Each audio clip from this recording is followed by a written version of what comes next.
So, like from the previous slides, we understood that okay, there is a huge blast into the personal data space. Okay, we are multiple data elements that are coming into the picture, and if you see just above slide, what the common in all the breaches? Okay, there is no ransomware that has been implemented, or there is no injected in any of the systems. The major part was all the personal information of the users of that particular platform. Maybe it is a grocery platform, or it is an online education platform, or it's a social media.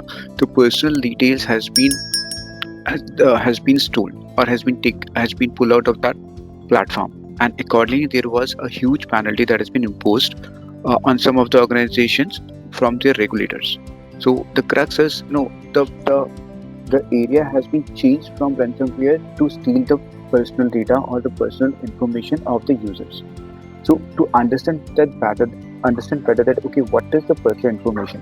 Let's understand from this. So first we'll talk about the data privacy, and then we'll go about that okay, what data privacy contains of.